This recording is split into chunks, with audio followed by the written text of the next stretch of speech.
Hey everyone, my name is Escobar, and today my presentation is going to be on talking to satellites. And this is really a 101. You've never tried it before, you don't even know where to begin. This is also going to be a one-cut take, like a normal DEF CON presentation would be. So there's going to be a lot of flubs, a lot of hems, a lot of haws.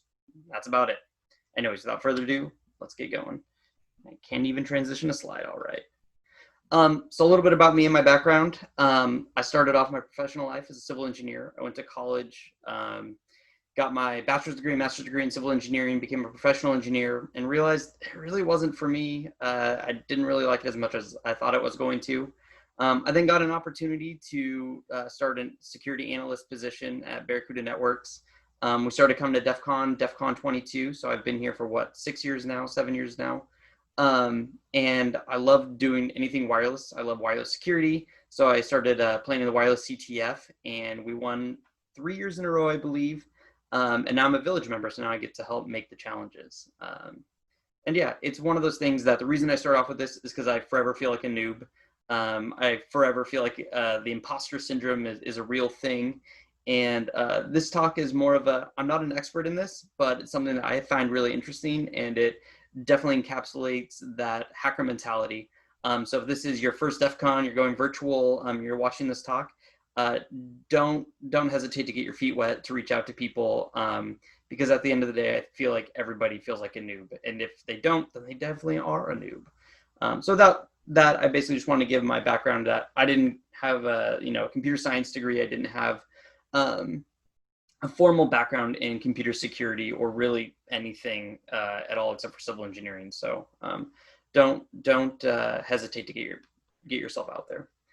So this talking to satellites, why? Personally, I think it's cool. The International Space Station is specifically what we're going to be going to cover. But there's a lot of satellites that are floating up above us or orbiting above us that that are capable of ham radio communication or just communication from the ground, just by normal citizens that don't require any special permission other than a ham radio license to transmit to. What's cool about the International Space Station, I mean, it's orbiting 200 miles above us, which actually, when I first started doing this, 200 miles didn't seem like a lot to me. It seemed like that it should be orbiting higher than that, but it's 200 miles up.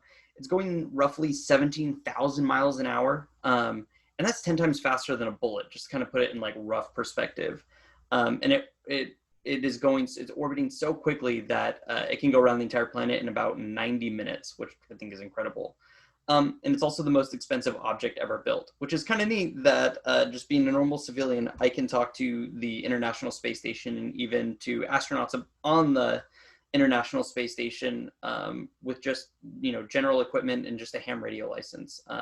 And even if you don't have a ham radio license, you can still listen to transmissions from the International Space Station, which is also, I think, pretty cool. So here's a quick overview.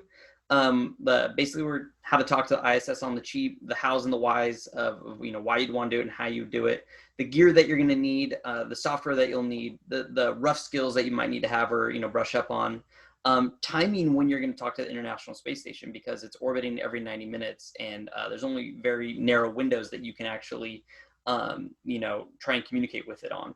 And then basically, just now that you have all this power, how not to be a jerk. I feel like hacker mentality is the, like, oh my gosh, we're going to do all these bad, terrible things. But at the end of the day, should you? This is something that's pretty cool, and you want to give others the opportunity to do it as well.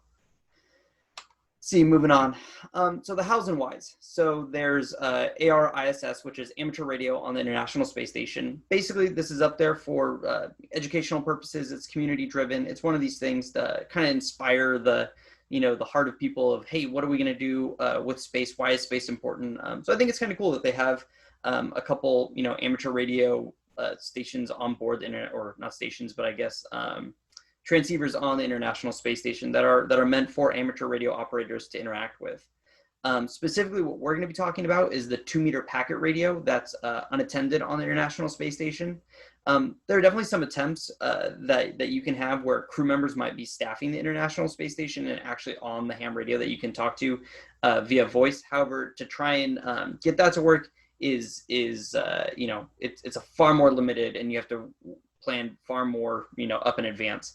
Whereas the unattended packet radio basically is going to act as like a repeater for you, and it's always up and always operational And it's just one of those things that it's far easier to get a communication, repeated from the International Space Station because it's done automatically. And there's a bunch of other operating modes that the International Space Station has. And you can go online at any point in time and check that. But really what we're going to be focusing on is the 2-meter packet radio. And I also had no idea that, a lot of ISS crew members are also ham radio operators, which I thought was kind of cool. So we'll just, break down the basics of it. To transmit and talk to the International Space Station, you're going to need a ham license. And that's just to transmit. And that's really because you're going to be operating on frequencies and with hardware that could, cause issues for other people. So it's not just like a cell phone where, your phone is going to take responsibility for talking back and forth to a cell tower. This is something that, you're going to have transmit power, and you want to be judicious with how you use it. However, that being said, if there's something that's interesting to you, you can listen without a ham license, no problem at all. You don't need anything just to listen. It's really just transmitting because that could affect other people. And if you want your ham radio license, the Ham Village is offering, I believe, $5 exams, which is, pretty cheap. Normally it's, I think, $20. But everything's going to be virtual, obviously, because it's DEF CON. And for $5 to, make an attempt at your technician license, it's one of those things I think you have to renew it every 10 years. I definitely recommend checking it out. It's definitely a great opportunity. All right, so there's a lot of things that I never quite understood when I was getting into all this, and I'm, again, by no means an expert, so there's probably a ton of, things in these slides that a seasoned, extra ham operator is going to know that I'm going to completely flub up on. But I basically this is something that, whenever I looked at this, I would always kind of say, oh my gosh, I don't even know what all of this garbage means. So when people always said 2-meter band, I had no idea what the heck is a 2-meter band, FM, 1200 BPS, packet radio, all that stuff just sounded like gibberish to me initially. And I really wish that somebody would have explained it to me in layman's terms, just so I could at least get the basics and then kind of dig down from there, or at least kind of get my feet wet. So if you look at that small little equation on the right-hand side of your screen, you're going to see it's C equals, I think that's lambda, and then whatever the new, I don't even know the Greek symbols, right? But at the end of the day, what happens is C is the speed of light. So if you divide that by your frequency, which is a megahertz is a million hertz, so a million cycles per second. So, you can think of Wi-Fi as 2.4 gigahertz, or 5.8 gigahertz, just kind of put that in perspective. So if you divide the speed of light by the megahertz of the frequency you're transmitting on, you divide those two and you get 2 meters. That's, kind of how the math works out. And so when people say like, oh, it's on the 2-meter band, well, that's the same thing as saying it's about, 144 megahertz-ish. And I think the 2-meter band's anywhere from 144 to 148 megahertz. But that's what people are talking about. So 70 centimeters, you can do the same, the same math and figure out that it's, about 460 megahertz, I think, of off the top of my head. And that's also considered VHF. So you'll hear VHF, 2-meter, and 144 megahertz. Those are all kind of in the same ballpark. And that's just one of those things. You'll hear those terms thrown around a lot, and I had no idea what they meant. So I figured it would be helpful to kind of throw out a slide and explain that briefly when somebody says I'm operating on the 2-meter band. Oh, okay, that means 144 megahertz ish. And that's also considered VHF, very high frequency. So the next part of that, what is FM? You probably have heard of AMFM radio in your car. AM is amplitude modulation, so you can see the little graphic on the bottom right of the screen. That's where the wave is actually modulated up and down. So you can kind of think of this waves in a pond. If you throw a rock in and there's a big splash, those waves are going to be bigger, and that's going to be amplitude. There's the varying amplitude there. Whereas FM is how close those waves are, in a ring and a circle. Sorry, I'm using my hands a lot. I don't probably look like a magician. But basically you're stretching like a slinky, FM waves. You're modulating the frequency, how fast it goes. So, there's AM, FM. So we're looking at 2-meter band, FM. So it's frequency modulated. And this is typically not something that you're gonna have to worry about. It's lower level stuff that the radio is gonna take care of, but it's just good to know because I didn't know it when I started out. 1200 BPS. So it's baud, not bits. If you mess this up, the internet's going to murder you because you're, technically wrong. I always thought that baud and bits were exactly the same. And it wasn't until I dug into it that I actually realized, oh gosh, they can be different. So you can think of a baud as like a signal interval or like a pulse. And in the early days, I guess, I don't know, I wasn't around during the early days, But early modems would do 1 bit per baud, so it would basically just be 1 baud and 1 bit were the same. So 1200 bits and 1200 baud were the same exact thing. However, now there's craftiness in there that allows you to transmit at a higher bit rate with the same level of baud rate. So if you can transmit 8 bits in a single baud pulse, that should come out to 9600 bits per second, even though your baud rate is only 1200. I don't really know. Again, it's one of these things that's just what APRS or the packet radio service uses. The software takes care of it all for you. You don't have to worry about it, but it is helpful to know so that the internet doesn't murder you.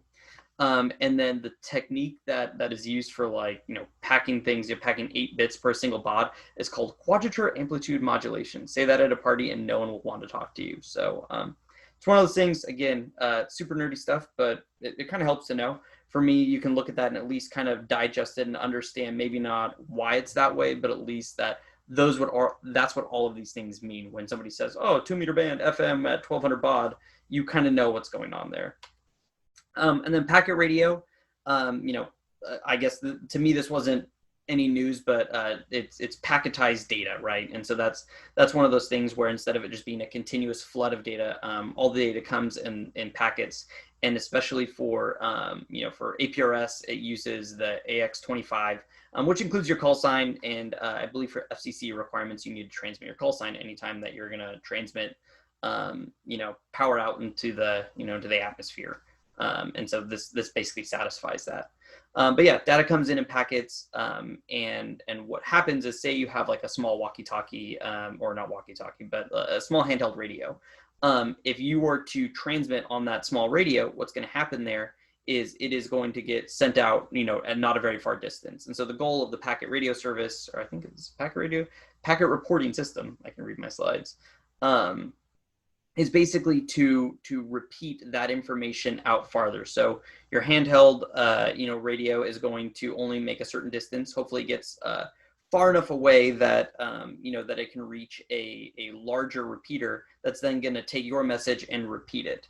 And the way that APRS works, I think I have this in my next slide, maybe not, but the way that essentially works is you can select how far out you want that message to be repeated. So if you're, say, out in the sticks and there's not a whole lot of, repeaters out there, you might want to set a wider setting, or, like a time to live, if you're familiar with, internet lingo, that basically says, hey, repeat this out this many hops. And the whole goal of this is essentially to reach what's called an eye gate. And an eye gate will take your packet radio, take your transmission and put it on the public internet. So that way, anybody in the world then can now look at it, or, any other, if you have a program written or something like that, you can digest that information and see where it's coming from anywhere in the world. So APRS was created by somebody, his name is Bob Brun. I don't know how to say his last name. It's Bob. Bob created it, I believe in 1973-ish. And if you look at this image of the world, every continent-ish, or every region of the world has a slightly different frequency that it transmits APRS on, and those are all in megahertz. So you can see anywhere in the United States, if you're, which is where I am at least, it's going to be transmitted on 144.390 megahertz is the frequency that everything is going to share.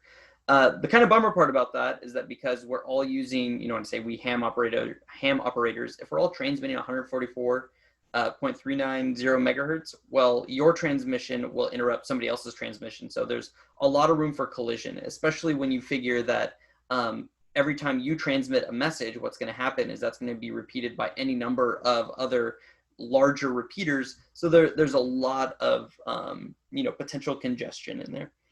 So it's one of those things that you don't always want to transmit your message as far as it will possibly go. You just want to get it as far as you need to go to kind of be respectful of the space. And again, I'm breaking all this down because you'll see why it's important when it comes to the ISS later on. So automatic packet reporting system, that's what APR stands for. A lot of times what people will do is ham operators will have little tracking beacon devices that have a GPS unit on there, and they will beacon out a location at a set interval. It could be 10 minutes, could be 1 minute, whatever their specified interval is. And they will beacon from the small transmitter to larger repeaters with the intent of getting online. And this is useful if you're somewhere where there's not cell coverage, or this was invented before cell phones ever existed, like I guess like as ubiquitous as they are now. And so it was a great way to track things. It's a great way to track. You can put them in your car, put them in a boat, put them in a plane.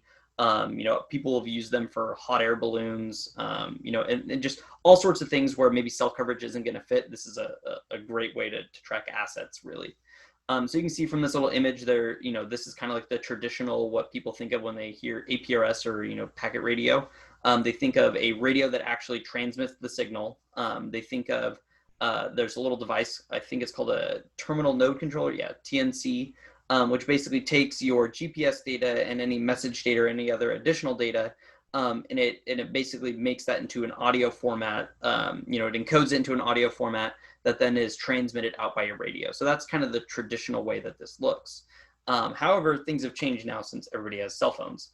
So you could do a couple things here. So instead of having, a device that has to have onboard GPS and it has to have an additional piece of GPS information and an additional computer and additional encoder and all this different stuff, instead what you're going to have here is you can have a Raspberry Pi that does it, or you could just have a phone that automatically has GPS on board, automatically has the audio cable on board, and basically you hook up an audio cable or a sound card if you're using a Raspberry Pi to a radio. I chose Baofeng. People love and hate these types of radios, but I like mine personally. And basically what you do is you use then these devices to encode your message, as an audio file that is then transmitted out your radio. And the whole purpose of that is essentially, you could take what used to be a giant apparatus that would fill, like an entire desk, and now it's something that can easily go in your pocket, and the batteries last for a pretty decent amount of time. And so that's kind of how like the hardware wise, at least what you need or what that looks like. The next part, at least when I was starting out looking at this, I thought that, man, I must need a ton of power in order to transmit to the International Space Station. Like, it must just be crazy amounts of power. I'm probably going to dim the lights in my house trying to get the signal that far away. But really, it's incredibly low. I've heard that people have done it on as low as a single watt, but 5 watts that comes on your standard Baofeng radio is more than enough to transmit to the International Space Station. And really, when you think about it, that's less power than what your phone charger puts out, which I thought was pretty interesting, that you could transmit up to something orbiting up in upper atmosphere or low Earth orbit for just 5 watts. Just seems kind of crazy that there's that I can get that far, I guess. So this kind of is a better way to show what I was trying to explain, is that there's a little tracker. You can see that, I think that I forget what the name of that tracker is, but basically it's a super small tracker. I think it's about $100 that will beacon out, I believe, 1 watt at a pre-described interval with GPS and everything on board. And the whole goal of it is that little transmitter may not be able to get very far, but the whole point of it is that you're trying to reach a single digipeater, and these digipeaters are set up by their ham radio operators. And if there's not one in your area, it's one of those things that'd be kind of cool to set one up, just to spread the net of APRS far and wide.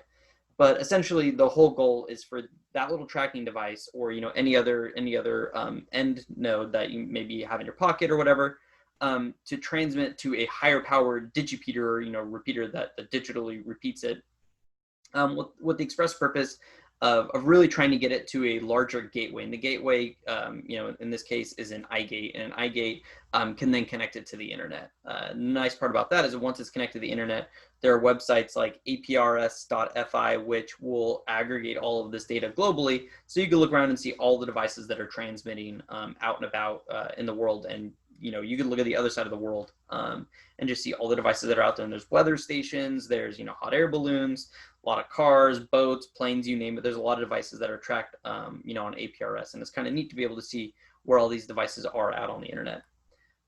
So that was a full big explanation of APRS, and why it matters is that the ISS has one of these digipeaters on board, which at the end of the day is kind of neat, because you figure normally you would try and reach a digipeater that is going to be, say, on a mountaintop nearby. But really, if you can transmit to the International Space Station and have it repeat your signal, so digipede your message, well, now you can be received on a huge, far and wide area down below, because the International Space Station has a great vantage point on the rest of the planet. So what's kind of neat is I think I've gotten up to 800 or 1,000 miles from how far I've heard somebody else transmit from.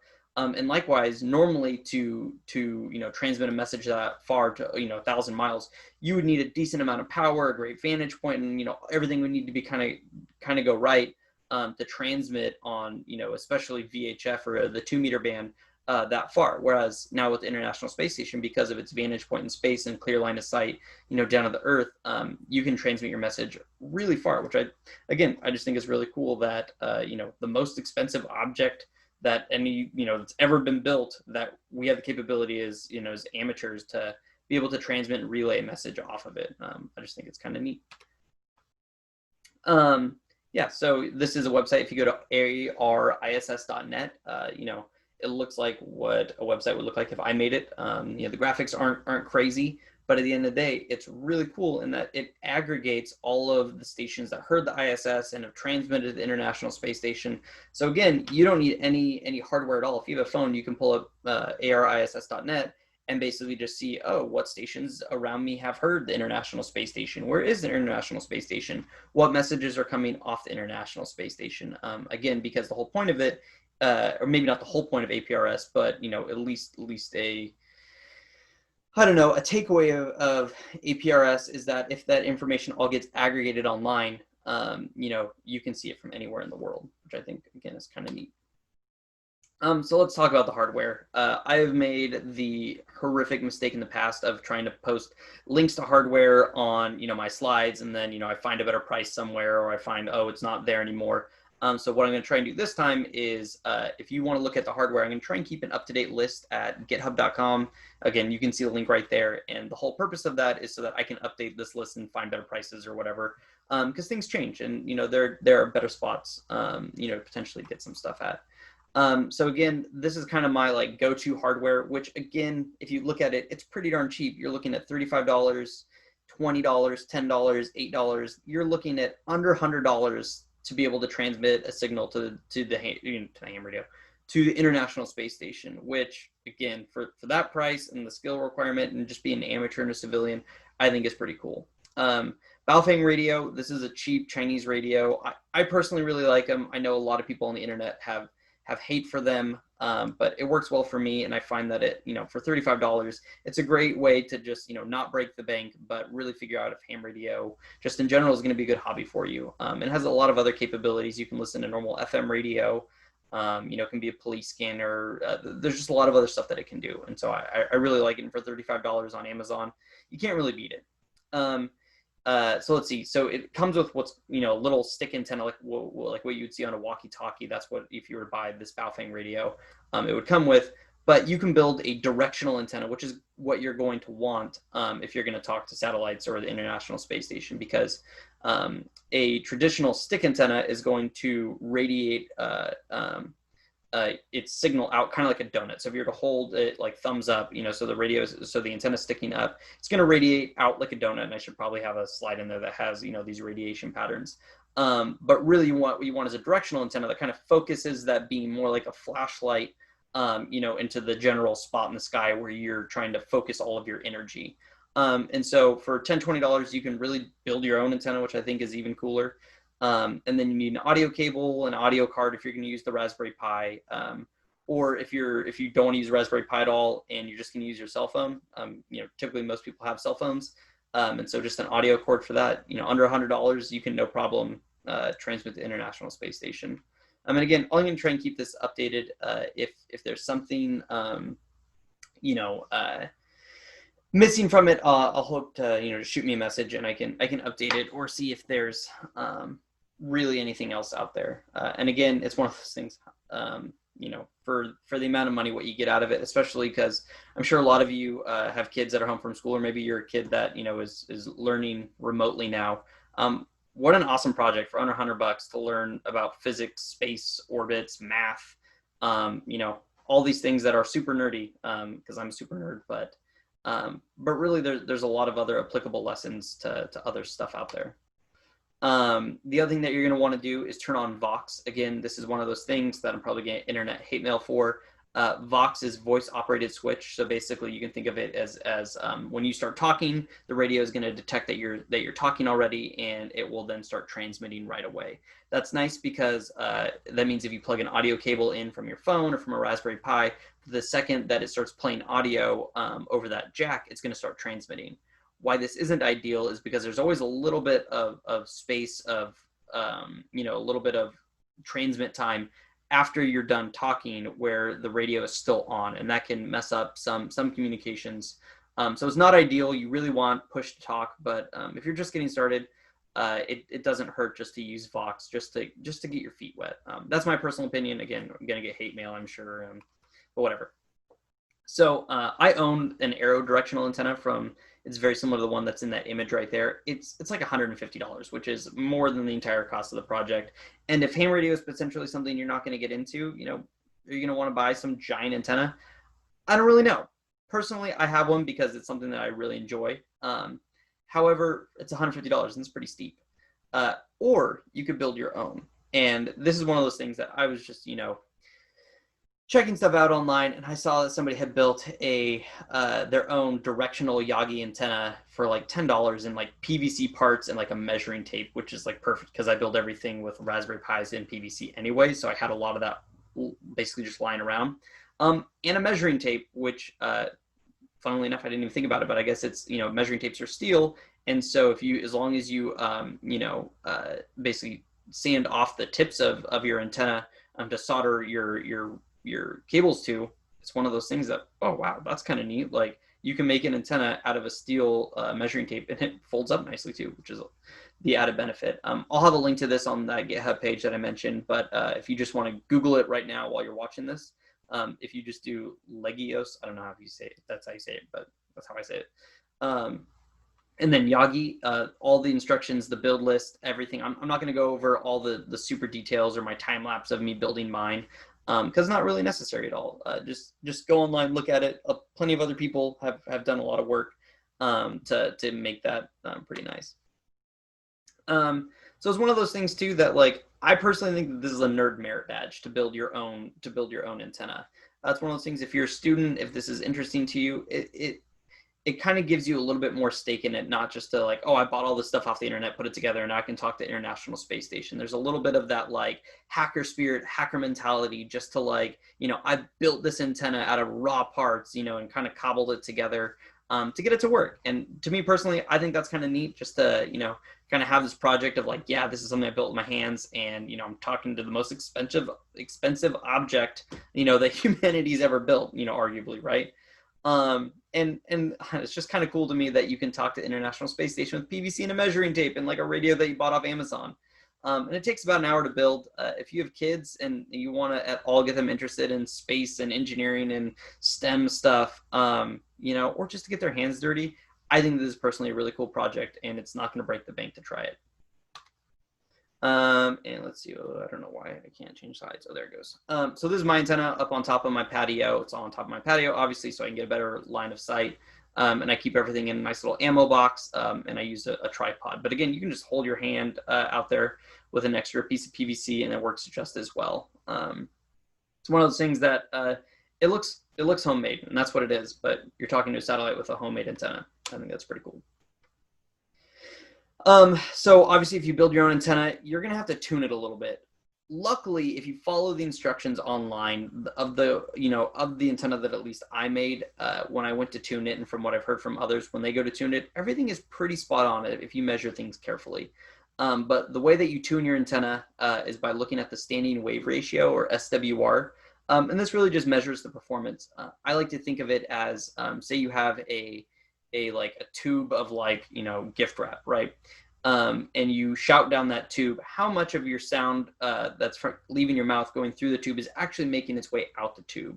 And that's kind of how you can think of SWR working with your antenna of, hey, if I'm going to put 5 watts of power into my antenna, how much of that power is actually going to be coming out my antenna, or how much of it's going to be wasted, kind of just banging around the, just kind of radiating off of it.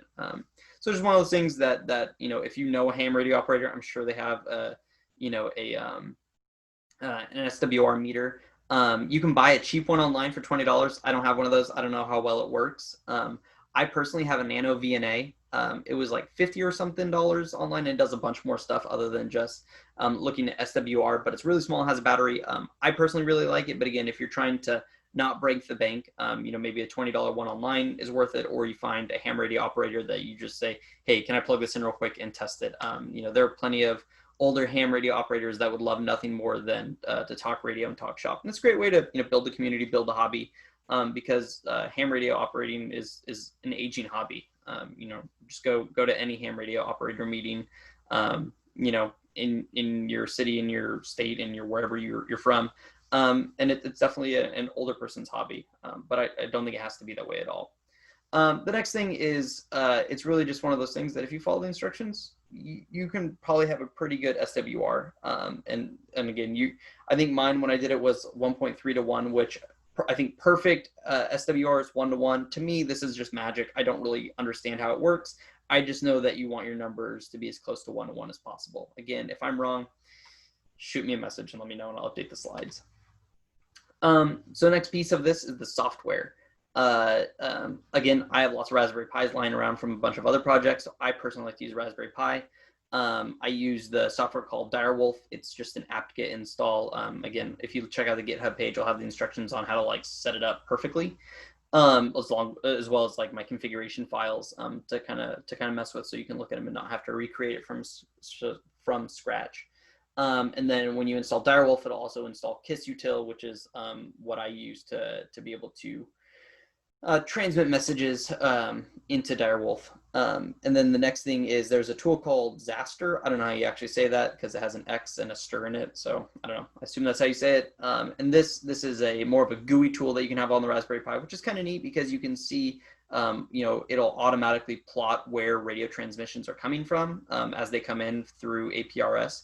So if you were to be receiving information and you had Zaster up and running and you're receiving it with Direwolf, you could potentially see all of the beaconing devices or all the other APRS transmitters that are out and about, which is kind of cool when the ISS goes over and all of a sudden you have to zoom far out to see, wow, look, there's all these people transmitting from all over the world. The last time that I did this, I got a contact from Canada, which I'm in Central California, right? So it's crossing over at least 2 states just to get there, and a good part of California as well. So I thought that was kind of neat, and those are all applications that you want to look at if this is something you're interested in.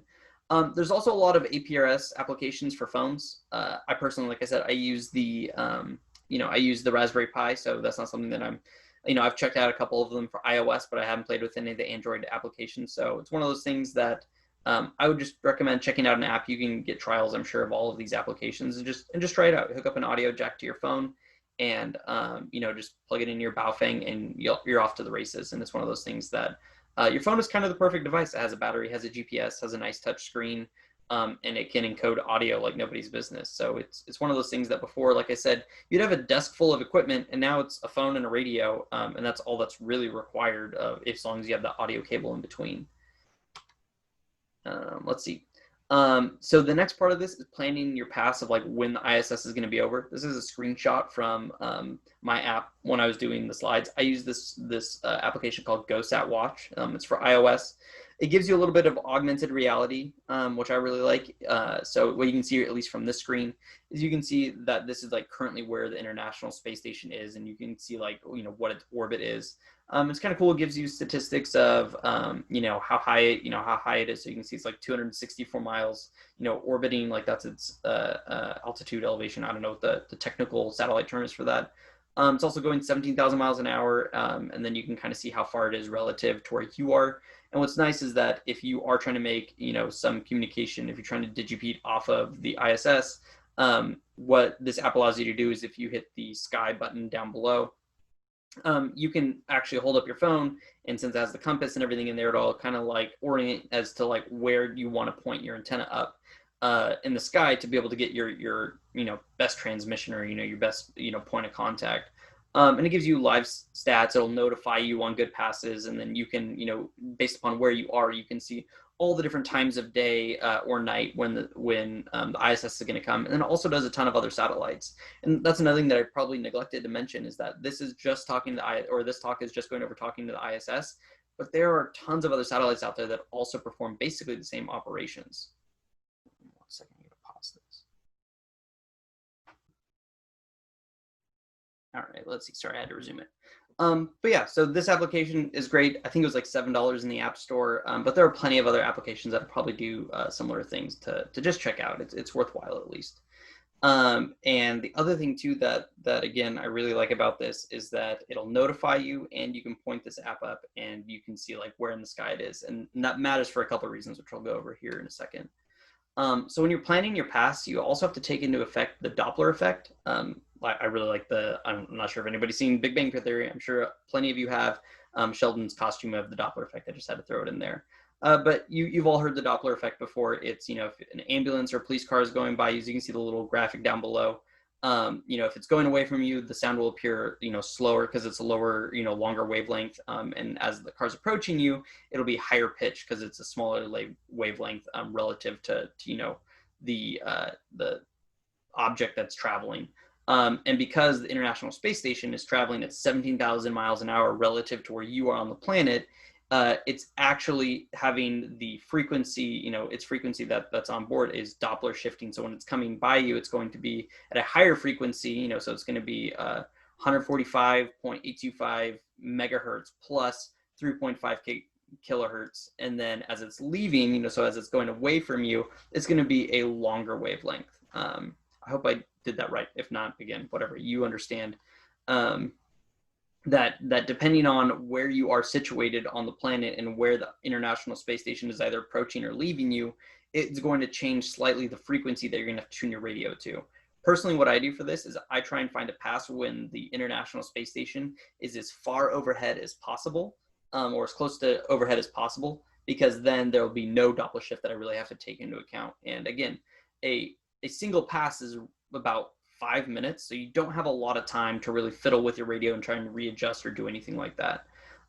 So this is one of those things to take into account, that try and find a pass where the International Space Station is coming as close to overhead as possible. And you can go Google this online. You don't even need an app for it. But I personally found that having that app makes it easier to make more longer distance communications, because if the International Space Station is directly above you and you're sending a signal to it, well, it's going to radiate that, or it's going to digibeat that signal right below you. So you're not going to get a contact that's going to be far away necessarily, or at least as far as you can possibly get it. The optimal kind of thing, if you're looking to try and transmit your signal as far as possible, would be to kind of hit the edge of the International Space Station and then have it transmit at a farther area away from you.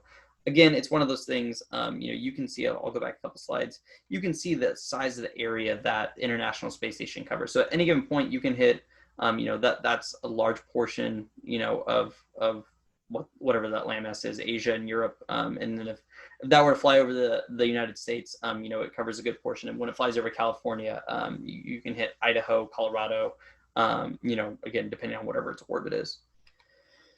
Okay, so this was the hardest part for me, is finding out how to actually send a message. I didn't think it would be as difficult as it was. But again, I was using a Raspberry Pi and I was trying to do everything on command line. And maybe I was making it more difficult for myself than I really needed to. But again, I could have used my phone, have it been easier, but but again, with some of the plans that I have going forward, I'd rather do this kind of more in an automated fashion. So I use Screen, you can use tmux, you can use multiple PuTTY sessions, or whatever you want to connect to your Raspberry Pi. But essentially, I had 3 separate screens for my Raspberry Pi.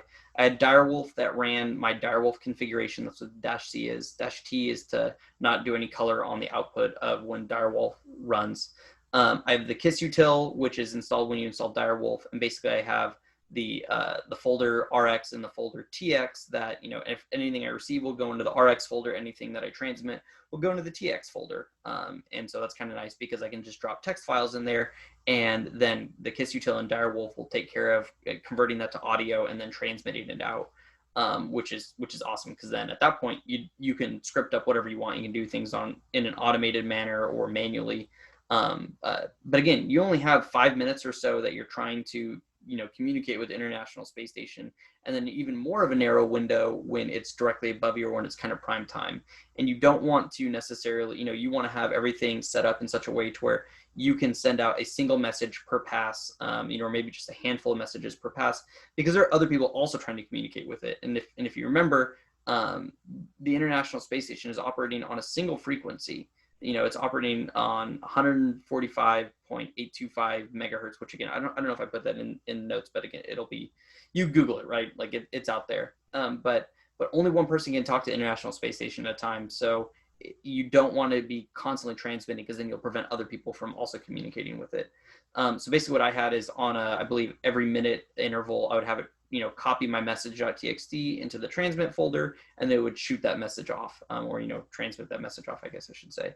And so what's kind of neat about this is that you can script it up in such a way that, if you have a program that you want to have automatically beacon something out, you can, or anything like that. Personally, I like that, but if this is just, you're just trying to make a contact, or, you're trying to, beacon some, or be digipeated off of the international, oh my gosh, I can't talk. If you want to be digipeated off the International Space Station, that's your only goal, just with your phone, you can just send the message out that way manually. You don't have to go through all this direwolf craziness. Most phone applications should be able to do it pretty darn easily. This is a sample message, so if you have a a client on here, this is one of those things that, like, this is what I use. Basically, I transmit this text in that message.txt. Again, that's my call sign.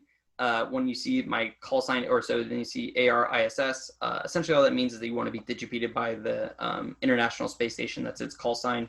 And when you do that, you basically are just saying, hey, I want you to digipeat this message to the International Space Station. And then what you have is you have my call sign again, followed by -7. And that's because it's my mobile unit. Again, not getting too deep into APRS, having that designation there, that -7 is just showing that you're mobile.